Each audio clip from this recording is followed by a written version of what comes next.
You are mine, Omega. Chapter 1-1. Allison POV. Stop staring at him. My best friend Teresa told me as she shook her head. I averted my gaze from Ethan Iversen, who was chatting with his friends at the specific table in the right corner. My eyes were always on him, which he could never see.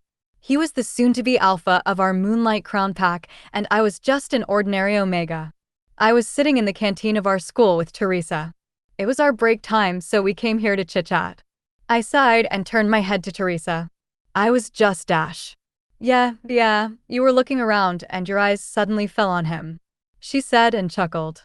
I smiled and looked away. Teresa was my best friend. She knew everything about me. You are this pack's beta's daughter. He can't let you down, she let out. I shook my head. No, I want him to look at me as an ordinary girl, not as his father's beta's daughter. You are beautiful. He will love you back for sure. Otherwise, I will break his NEC dash. SSSHHH. He will listen to you. I pressed my hand over her mouth to stop her. It was time for our next lesson to begin. We walked to the classroom. It was a brand promotion class. The best part was that it was one of the few classes where seniors and juniors could sit together. I was waiting outside with Teresa when I saw Ethan headed this way. I gasped and waited for us to enter together, not knowing whether we would be able to sit together. I was ready to enter the classroom when I felt a push from my right side and collided with Ethan. He gripped my waist and pulled me up straight. His veiny hands and muscular arms were wrapped around me. I nearly passed out. His warmth completely enveloped me. My attention was drawn to his fair forehead with a little fringe scattered, a sharp nose, and dark eyes. Are you okay? I could hear him. I realized I was staring at his attractive features. He was in his 4th year of our Moonlight University. In contrast, I was a first-year student. Everyone glanced at us as they came to a halt. I took a step back after clearing my throat. Why, yeah, thank you, I responded timidly. He nodded and walked inside the classroom. I could see other girls glaring at me. They were all madly in love with Ethan. He was the most handsome boy they had ever seen, and cherry on the top, he was their future alpha. But I did not like Ethan due to his attractive looks or posture. I liked him since he once saved my life when I was in danger. Who knows what might have happened if he had not saved me? How was that? A whisper was heard. I twisted my head and softly punched Teresa's arm. Ouch! I was expecting a kiss on the cheek from you. But you were slamming into me. My best friend was attempting to matchmake me with Ethan, just as she had pushed me towards him moments ago. He will get angry. Teresa, don't do that again. She sighed and rolled her eyes. I am not sure how you are going to win his heart with such candor. I laughed and locked her arm with mine. We walked inside the classroom. The class was completely crowded. I looked for a seat and saw a few vacant chairs. Unfortunately, they were not near Ethan. We walked to our seats, which were rather far away from Ethan's. The professor arrived and began our class. Dear students, today we will learn how to select the best sponsor for your product. You must choose the best backer for it. I concentrated on the lesson. I paid close attention in every lesson. I wanted to do well in school and make my parents proud. Like Alpha Ethan, he is the face of our school. We are fortunate to have him here, the professor said. Everyone, including me, was staring at Ethan. He scowled and said, Ethan. The professor was perplexed by what he had just said. Why, yes. Call me Ethan. Yes. It's a great honor. The professor grinned. Everyone tried hard not to chuckle. Begin buttering.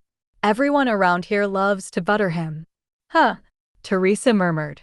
After hearing her remarks, I burst out laughing. I saw Ethan concentrating on his book. But I might argue that his focus was not on the book and that he was thinking about something else. He was a reserved person. We were familiar with each other. Not only was my father his father's beta, but he was also his father's closest buddy. But Ethan had a past. Ethan was not the son of our current alpha, Neil Iversen. He was the son of Alpha Neil's brother, Ethan Iversen. However, he lost his parents when he was just 5 years old. Alpha Neil accepted him totally after that.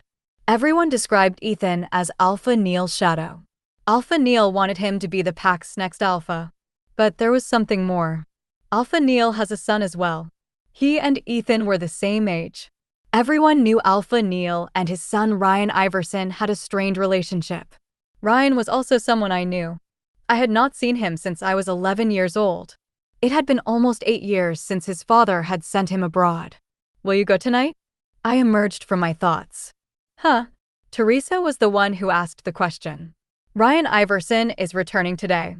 Seniors are giving him a welcoming party. I scowled. He is not even a student at our school. He will join our school, a girl in my front seat said to us. We observed that 4-pack fighters came to see the dean today, and a professor told our boys that Ryan is our new transfer student. I see. I muttered. Ryan was not the same as Ethan. He was the complete opposite of him. In our childhoods, I only witnessed him become furious at everyone. Will you accompany me? Teresa asked. No. Consider it. Ethan is definitely going. When I glanced at Ethan, I sighed. He was now focused on his phone. After all the classes, Teresa dropped me off at home since my house was on her way. I saw there was no one in my house. I dialed my mother's number. Mom? I said as soon as she received the call. Where have you gone? Are you back at home, honey? You must be starving. Enter the kitchen. I made you lunch before I came to the pack house. Pack house? What brought you there? Ryan is returning today. So Luna Ella contacted me to ask if I could help her in cooking her son's favorite foods. You know how much Ryan used to like my food when he was a kid. Okay, Mom. I hung up the phone. My mother adored both Ethan and Ryan. My mother was also friends with Luna Ella, therefore we were really close family friends. We went to every gathering and celebration together. I went to my room and took a shower. Following that, I had a late lunch.